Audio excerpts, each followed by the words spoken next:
2025年嚟到尾聲啦，又係時候咧總結一下今年各大相機鏡頭品牌咧出過一啲乜嘢嘅產品啦。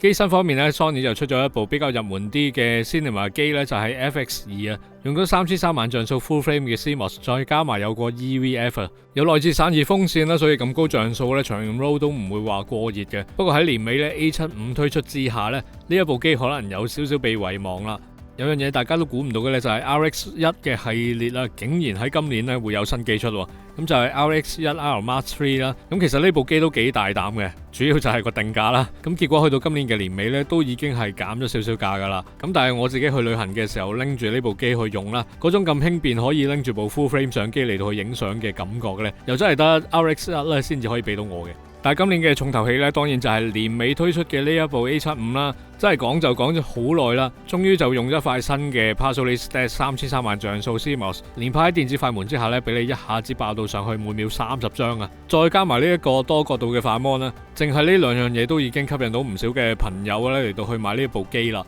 連拍速度高之餘咧，仲要俾埋個 Pre-Capture 嘅功能俾你啦。呢個功能咧，即係唔理係一啲攝影嘅新手又好啦，又或者係影雀鳥攝影嘅老手都好啊，都會覺得係一個非常之正嘅功能嚟嘅。Canon 喺年頭咧就推出咗呢一部嘅 PowerShot V1 啊，用咗一塊接近 M43 嘅 CMOS 啦，同時間部機咧就俾咗一個等效 16mm 焦距嘅鏡頭俾你，似乎想喺呢個輕便嘅相機入邊咧，叫做打到一條拍 vlog 嘅血路出嚟啊！部機都吸引到一班有興趣影相嘅朋友嘅，同埋因為初頭缺貨嘅關係咧，曾經都炒到幾貴下嘅。同時間咧喺 RF 嘅 APS-C 系統入邊咧就推出咗呢一部嘅 R50V 啊，同樣都係想走拍 vlog 嘅路線嘅，可以話係少數咧 Canon 一部正正方方咧個外形比較特別嘅相機嚟。而家正機身街價5000蚊左右咧，都令到唔少嘅 RF 用家買多部咧當係一部輕便嘅相機嚟用嘅。去到下半年嘅時間 ，Canon 嘅 Cinema EOS C50 同埋 EOS 嘅 R6 Mark III 咧就前後腳咁樣推出啦，同樣都係一塊3200萬像素嘅 Full Frame CMOS， 兩部機都可以拍到 7K OpenGaze 30p 嘅 RAW 啦。咁主要 C50 咧就有散熱嘅風扇啦，所以可以長 RAW 更加耐啊。同時間仲可以錄到兩個唔同比例嘅畫面啦。對於一啲要喺唔同嘅 social media 做 content 嘅 content creator 嚟講呢，咁呢啲功能係幾實用嘅。而 R6 Mark III 咧就用一個再抵玩啲嘅價錢啦，咁其實都吸引到唔少嘅用家咧嚟到去換機嘅。哇，好多人收埋先。富士喺年頭就推出咗呢一部話題之作啊 X-Half， 攝影朋友對於佢嘅 comment 咧就係好壞參半啦。有啲朋友就覺得呃錢啊，但係有啲朋友都覺得佢係一件高級嘅玩具啊。但係有啲設計有過癮嘅，例如呢個可以轉 Film Simulation 嘅 Touch Mon， 如果仲有下代嘅話呢，再加多少少致敬翻菲林相機嘅一啲 gimmick 落去嘅時候呢，咁其實呢個系列呢都有佢嘅賣點嘅。Instax 嘅系列呢就有呢一部嘅 Y-Evo， 其實第一件事呢都係靠個外表呢已經吸引到唔少嘅眼球啦。另外就係有唔少嘅 filter 同埋 effect 可以夾埋一齊去玩啊，再加埋少少印相時候嘅儀式感啦，都令到呢部機呢喺年頭嘅時候係成為一個話題之作嘅。中片幅 GFX 系列咧，今年就推出咗呢一部 GFX 100RF， 就係用一個一體化換唔到鏡頭嘅形式咧，嚟到去做一部超輕便可以帶出街嘅中幅相機啊！事實上呢部機係真係幾輕下嘅，雖然鏡頭得4光圈，同埋就係冇機身防震啊，咁但係喺下半年嘅時候咧，因為呢部機都已經係跌咗唔少價咧，其實都吸引到一班朋友咧係再留意翻呢一部嘅相機嘅。XE 系列咧曾經有講到成條拉都完結咗啦，咁但係最終咧而家都出到去第5代啊。今次雖然個機身咧就冇上代咁輕巧啊，但係加咗機身嘅防震之後咧，外貌又靚仔咗，所以又係吸引到一班嘅朋友咧去入手呢一部機嘅。再配合咗啲新出嘅 23mm 餅鏡啦，咁就完全係一個可換鏡版嘅 X100 系列啦。Sigma 嘅 CEO 咧真係好有自己一套嘅諗法嘅，今年佢哋就出咗呢一部，大家都唔係好知佢嘅賣點究竟係乜嘅 Sigma BF， 咁但係去到後期呢，其實我係真係明啊，當你着到成身西裝非常之靚仔嘅時候呢，孭住一部好普通嘅平平無奇嘅無反相機係好似爭少少嘅，咁但係呢部 Sigma 嘅 BF 呢，喺呢啲環境之下，你孭起身唔影相，攞嚟襯衫都已經係非常之型仔。但若然佢嘅價錢唔係咁離地嘅話呢，咁其實呢一部機呢都係有得玩下嘅。代都有3代嘅 APS-C 相機咧，暫時都仲係得 Ricoh 嘅 GR 啊，所以佢都有一班嘅死忠 fans 啦。咁今年咧佢就出到去第4代啊，各樣嘅相機性能同埋操控咧都叫做提升咗少少，同埋個定價都提升咗嘅。咁當然都有人鬧啦，但係好現實一樣嘢咧就係鬧得嘅都唔會買得嘅又唔會介意嗰個嘅價錢升幅，所以 Ricoh GR 暫時都係不死嘅。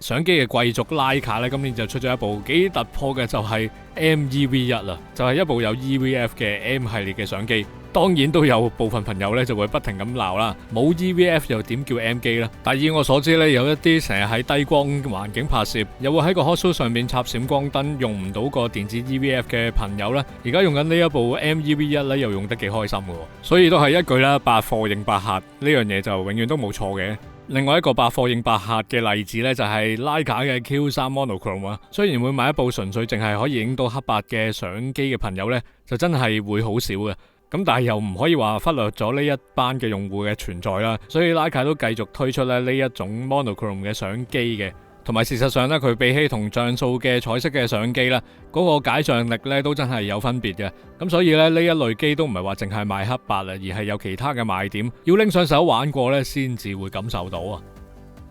今年年尾咧，可以話係中階無反相機嘅一個大戰啦。咁 Sony 咧就推出咗大家都期待咗超耐嘅 A75 啦。咁而 Canon 咧都出咗佢嘅 R6 Mark III 嘅。呢兩部機咧可以話係各有各優點啦。咁但係 Canon 嘅 R6 Mark III 咧就喺 video 嗰一 part 咧都叫做係賣大包啦，連 4K 100格咧都係唔使 crop 嘅。咁而且仲有得內錄 7K 嘅 RAW 咧，仲有 Open Gaze 嘅一個 format 咧。咁其實都真係超級抵玩嘅。咁而 Sony 嘅 A75 咧就喺 CMOS 上邊咧就落多少少嘅用料啦，咁就用咗一塊 Partially Stacked 嘅3300萬像素 CMOS 啦。咁其實都可以令到嗰個連拍速度提升咗好多啦，同埋就係都有一個比較好少少嘅高 ISO 表現啊。如果真係兩部機要比較嚟攞個勝負嘅話咧，咁我都仲係覺得咧 R6 Mark III 咧喺帳面上面咧佢嘅數字咧係比較亮眼啲嘅。咁同埋咧佢嗰個定價咧都係稍為比起 A75 咧平少少啦。咁雖然係咁啦，但係 A75 咧都仍然係超受歡迎嘅。喺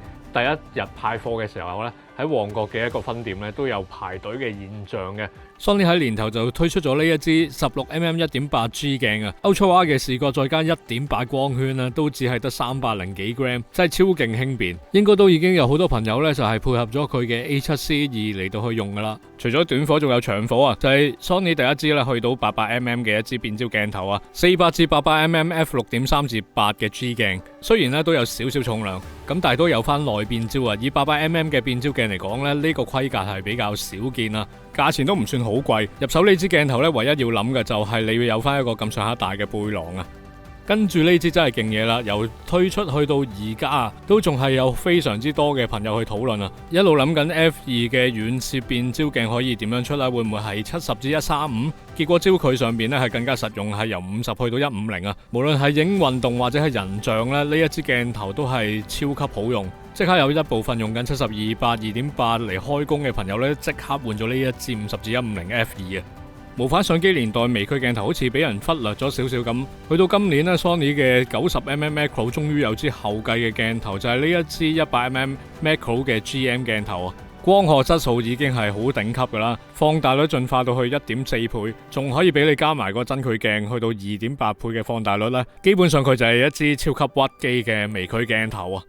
！Canon 咧近年就叫做翻一啲中價或者低價嘅鏡頭啦，2.8嘅 zoom 鏡咧就嚟到第二支啊，就係16至28嘅2.8鏡頭輕便之餘咧，都有俾翻個防震俾你，配合翻部都同樣幾輕便嘅 R8啦，雖然冇機身嘅防震，但係配合翻呢啲防震鏡頭就叫做解決翻個問題。同 R6 Mark III 一齊推出嘅咧，就有呢一支 45mm 1.2嘅鏡頭啊，最估唔到就係佢嘅定價係3000幾蚊，完全係 Canon 賣大包之作啊！質素係有啲似一啲舊嘅 EF 鏡，唔算係特別好嘅，但係呢個價錢加埋 1.2嘅光圈咧，都已經令到呢一支鏡頭咧去到而家直頭連原廠咧都唔收訂單啊，解價仲要有少少炒添。除咗中低價嘅鏡頭之外咧，都有翻一啲嘅 L 鏡啊，就係呢一支 RF 嘅85.1.4 LVCM。喺85.1.4鏡頭入邊嚟講，呢支都真係算係非常之細支啊，定價都算係幾合理啦，所以入得手嘅朋友咧，應該對呢一支鏡頭都冇乜投訴噶啦。富士嚟講咧，今年喺鏡頭上邊啊，真係爭啲力水啦，出咗一支新嘅13至33mm嘅 kit 鏡，同埋頭先都有提過嘅一支23mm 餅鏡，就係咁多啦。係支23mm餅鏡咧係有啲睇頭嘅，咁但係真係唔係太夠啦。希望佢嚟緊嗰一年咧可以再 update 下佢其他嘅鏡頭啦。Sigma 今年都真係幾癲 ，APS-C 嘅鏡頭有16-38 ，Full Frame 有20至28嘅天涯鏡，又有1.4大光圈 Ultra Wide 嘅12mm 1.4。小改款嘅35mm f1.2 第二代，真係比較爆炸性啲嘅呢，就係有呢一支300至600 f4 嘅鏡頭啊，600mm f4 嘅鏡頭呢，都已經係一啲鳥攝嘅朋友最夢寐以求嘅鏡頭啦。咁 Sigma 竟然再出一支就係變焦版，雖然個重量都有少少嚇人，但係呢支鏡頭喺鳥攝界呢，都係非常之有話題性啊。17至41.8呢支鏡頭可以話係單反版本嘅18至35 1.8嘅後繼鏡啦。大量減磅之後咧，焦距嘅範圍咧，仲要係闊咗少少啊！都有唔少嘅富士用家咧，會覺得呢一支咧係比起原廠嘅16至55 2.8咧係更加實用，咁都令到呢一支鏡頭咧變咗喺 APS-C 系統入邊一個另類嘅 Standard Zoom 嘅選擇。遠攝方面咧，有兩支直頭可以稱得上係喪嘅鏡頭啊！一支就係135嘅 1.4， 雖然支鏡頭都幾大支啊，但係都可以 keep 翻喺大概1點幾 kg 咧，都叫做喺翻一個咧比較容易 handheld 去到拍攝嘅一個重量啦。亦都係2025年入邊咧其中一支我最有購買意欲嘅鏡頭啊！除咗135之外咧，Sigma再進攻埋200mm f2 嘅呢一個領域啊！咁支鏡頭咧都係比起單反年代再輕量化咗啦，價錢亦都係親民咗少少嘅。雖然未必真係咁多人會買啦，但係佢都叫做係喺無反年代咧最快手推出嘅其中一支200mm f2 鏡頭。騰龍方面咧就有16至32.8嘅 G2， 焦距範圍比上代17-28闊多少少，質素就提高咗好多啦，同埋都係 keep 翻一個比較輕巧嘅設計。唔知係咪因為見到對手 Sigma 都有天涯鏡推出啦，所以騰龍都嗱臨出埋呢一支25至到28嘅 G2 鏡頭啊！天涯鏡嚟講，佢個質素唔差之餘呢，散鏡嘅表現呢，仲要有啲接近一啲中價嘅變焦鏡頭，令到佢焦距上比起 Sigma 好似有啲輸蝕，但係都仍然有唔少嘅朋友呢，寧願揀呢一支嘅。平咯，平咯，全部都係平咯。Realtrus 今年出咗幾支呢，又係最低999蚊啦，去到大概1000零蚊都已經有交易嘅鏡頭啊！平之餘仲要輕啦，所以就食啱晒而家無反年代大家嘅需求啊！年尾仲要出咗呢一個呢，其他副廠都冇出過，得佢夠膽出嘅一個2倍真距鏡啊！配原廠鏡可以用盡30張嘅連拍速度之外呢，質素仲要係同原廠都拍得住嘅，所以 Realtrus 呢係真係有少少計仔嘅。老蛙今年除咗有支180mm 微距之外呢，有支最勁嘅就係200mm f2 嘅鏡頭啊！咁雖然個質素呢就唔至於Sigma嗰支咁高啦，但係個價錢呢係再平多一橛嘅，都可以話係幫老蛙呢散一散招牌嘅。睇完晒今年鏡頭嘅回顧咧，都可以睇到今年嘅鏡頭開發咧都幾精彩嘅。由一啲真係怪獸級嘅鏡頭咧，即係例如5150 f2 啊，又或者135 1.4呢一類以前覺得冇乜機會會出到嘅鏡頭咧，今年都出晒啦。平價同埋就係好貼地嘅，幾百蚊去到大概1000零蚊咁樣嘅一啲勁輕便嘅鏡頭，即係例如 Realtrus 嘅50 f2 啊，咁都可以有咁樣嘅選擇俾大家啦。咁所以就變咗係比較入門嘅朋友，亦都有好多鏡頭揀啦。去到一啲即係叫做想攻頂嘅朋友呢，亦都可以玩到一啲以前玩唔到嘅鏡頭。咁所以都真係極之精彩嘅。聽日就已經係2026年㗎啦。咁究竟我哋又可以有啲咩期待下呢？咁暫時咧講得最行嘅一個傳聞呢，就係話 Canon 出年咧可能會出一部復古外形嘅無反相機嘅。咁其實呢一個傳聞呢，就好似幾年前都已經開始有講過下㗎啦。咁但係而家呢，就講得真係好似層層咁樣啦，就講到會話個餡呢就會係 R6 Mark III 啊。咁但係我自己覺得咧，有機會可能係 R8 嘅內餡都唔定嘅。咁但係 anyway 啦，總之就應該會係一部無反嘅復古嘅相機啦。咁但係我哋最希望咧，都係佢嘅鏡頭上邊咧都可以配合多啲啦。咁因為其實有其他廠都出過所謂嘅復古外形嘅無反相機啦，咁但係鏡頭上就唔係話太過配合嘅，即係都係焗住大家用翻一啲個外形上配合唔到嘅一啲鏡頭啦。咁但係希望 Canon 咧嚟緊咧就可以真係一個配套咁樣咧，令到成個復古嘅相機可以變做一個系列咁樣嚟到去玩咧，咁就變咗會多少少嘅一啲衝擊啦。咁我自己都希望真係有一部咁樣嘅復古嘅無反相機嘅。至於 Sony 方面咧，我自己就覺得咧可以見到 A7R6 嘅機會都幾大嘅，因為6000萬像素嗰塊 sensor 咧都已經係用咗2代嘅機㗎啦，咁應該咧嚟緊第6代會有少少提升啦，同埋就係咧喺個像素上邊咧都可以叫做用下佢個優勢啦，咁可能會喺一啲嘅Dynamic Range 上邊咧可以做到一啲嘅擴展啦，又或者係即係叫做喺高 ISO 嘅情況底下咧，用一啲後製嘅方法咧就可以令到佢個表現更加好啊！咁甚至乎咧就真係叫做可以同中幅嘅相機咧嚟到去困下嘅。對於我哋拍片人嚟講咧，比較期待就係 FX3 Mark II 啦，又或者係 FX6 Mark II，同埋咧就係唔知仲會唔會有 A7S4 啦。咁希望喺個像素上邊可以提升啦，因為其實暫時咧，我哋而家部 FX3咧都叫做夠用嘅，但係咧個畫質上邊咧同一啲有 oversampling 嘅機去比較嘅時候咧，畫面嘅細緻度其實都係有少少比下去嘅。咁同埋有陣時咧，真係想一部機做晒兩樣嘢，又影相同埋拍片。咁如果真係影相嗰一方面都可以有高像素少少去俾我哋去用嘅話咧，咁就會好啲啦。咁當然啦，我哋都仲係比較貪心咧，就係如果可以喺一個像素提升咗之後，都仲 keep 翻好似 FX3 咁嘅低光嘅表現，去到好高 ISO 都仲係冇乜 noise 咧，咁呢件事就更加正啦。咁但係呢一樣嘢就唔知會唔會啦。咁因為咧，其實其中一個咧，我自己推測咧，有機會可能喺 FX3 上邊見到嘅嘢咧，就係佢可能會喺A9 Mark III 嗰度咧，就攞咗塊 Global Shutter 嘅24萬像素落去，擺咗落去新機嗰度，咁就叫做咧可以同其他廠咧有一個比較明顯嘅一個分別啦。因為暫時你見到 C50咧都唔係用緊呢一類咁樣嘅 sensor 嘅，咁甚至乎即係隔離廠嘅 ZR 咧都係用緊一塊 Passolist 嘅24萬像素 CMOS 嘅啫。咁如果 FX3 Mark II 要 keep 翻一個即係叫做大概3萬蚊左右嘅價錢，而要有一個規格上邊同其他對手有個分別嘅話咧，我就覺得用 Global Shutter 嘅 CMOS 咧係會比較係適合嘅。咁啊唔知個推測準唔準咧？我自己今年咧其實好主力咧都係用緊 A1 Mark II 啦，同埋就係 R5 Mark II 咧嚟到去做嘢比較多嘅。咁喺鏡頭上邊咧，我自己就比較期待咧 Canon 可以真係叫做提升一下佢嘅一啲變焦鏡頭啦，即係例如第一代嘅 RF24-72.8咧，如果真係可以有一支第二代輕啲同埋個質素高啲咧，咁就真係非常正啦。咁同埋咧佢嘅一啲長焦嘅大炮咧，其實都真係需要有一個叫做正式嘅 RF 版本嘅升級啦。即係如果又係可以做到有翻一個內置 extender 啊，又或者係比起呢一啲係有更加驚喜嘅一啲設計嘅話咧，咁成件事就會再好啲咯。因為其實我都見到有部分嘅朋友咧都有用呢個 R5 Mark II 咧嚟到去影雀鳥嘅。咁但係鏡頭上邊咧都係大家焗住咧就係用翻舊嘅 EF 版本嘅大炮咧，用 adapter 嚟到去影嘅。咁點解唔換 RF mount 嘅鏡頭咧？就係因為大家都覺得唔係太抵。咁嗰個餡又好似差唔多，純粹真係換個 mount，但係貴咗咁多，就變咗唔會特登去走去買支 RF mount 嘅大炮咯。咁所以都希望 Canon 喺呢方面會有啲突破啦。咁另外 Sony 嗰一邊咧，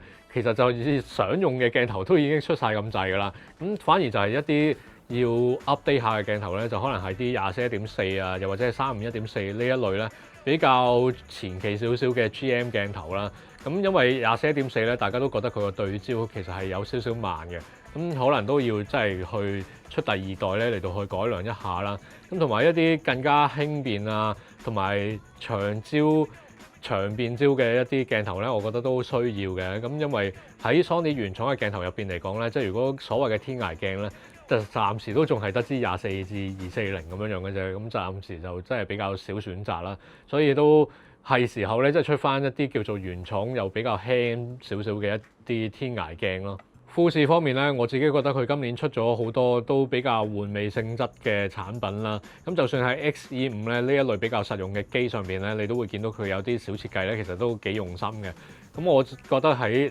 26年咧，佢可以繼續行翻多少少呢個方向啦。因為講真，其實鬥 spec 嘅話咧，似乎佢都唔係太夠人鬥。當然我都希望佢嘅對焦可能係可以再進一步啦，叫做同翻一啲主流嘅無反相機叫做有得困下啦。咁但係佢即係賣外形咧，都已經係佢其中一樣叫做好殺食嘅嘢嚟㗎啦。咁如果真係可以做多少少啊，咁其實都有得玩下嘅。咁尤其是 X Pro 4啦，大家都期待咗好耐啦。如果可以喺個外形上邊做多一啲叫做復古啲嘅改良啊，又或者真係再出翻一啲好復古外形嘅鏡頭啊，嚟到去配合翻佢自己一系列嘅復古相機嘅話咧，咁其實成件事就會好啲咯。鏡頭廠商方面咧，真係要講下騰龍嘅，因為咧2025年咧，其實佢就唔算好用力嘅。咁雖然好似有好多鏡頭推出啦，但係有部分咧其實都係改彎嘅版本嚟嘅啫。咁真係叫做創新少少嘅鏡頭咧，都唔係太多嘅。咁希望26年咧，佢哋會可以用力多少少啦。咁其實傳聞之中咧，就係佢會出28至70 F2 嘅鏡頭嘅，咁就叫做輕量版咁樣嘅一支 F2 嘅鏡頭啦。咁啊唔知出唔出到啦？希望真係可以見到啊！咁升華方面咧，佢嘅1.4定焦咧都已經出得非常之咁齊㗎啦。如果真係要計嘅話咧，應該就剩翻支105 1.4叫做可以出下啦。咁完善翻晒佢成個咁樣咁誇張嘅1.4定焦嘅鏡頭系列啦。咁同埋都希望佢真係又係可以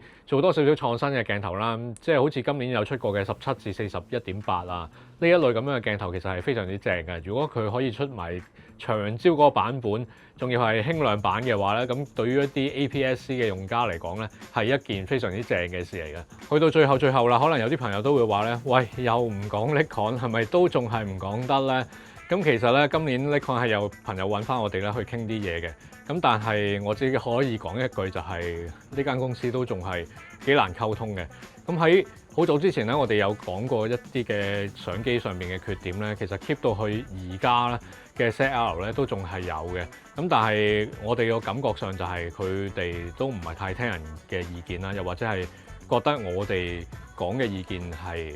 唔係太過幫到佢哋手，唔知啦。總之就係缺點就係永遠都係 keep 住喺度啦。咁所以嚟緊其實會唔會有 Nikon 相關嘅嘢睇咧？都會有嘅，因為嚟緊我哋都會有一條 ZR 嘅叫做實測片啦。咁去講下我哋去對於呢一部機咧有啲乜嘢嘅睇法嘅，同埋就係呢部機實際去用嘅時候咧，究竟有冇啲咩嘅特別嘅問題會遇到啦？咁所以大家都可以期待一下啦。2025年嘅片咧就真係去到呢一度就結束啦。咁希望大家咧26年啦，就唔好淨係睇相機嘅 spec 啦，真係攞你嘅手頭上嘅相機同埋鏡頭出去影多啲相，同埋拍多啲片啦，嚟到去做一啲有意義嘅畫面出嚟啊！咁我哋今次呢條片真係講到去呢一度啦，我哋下年再見。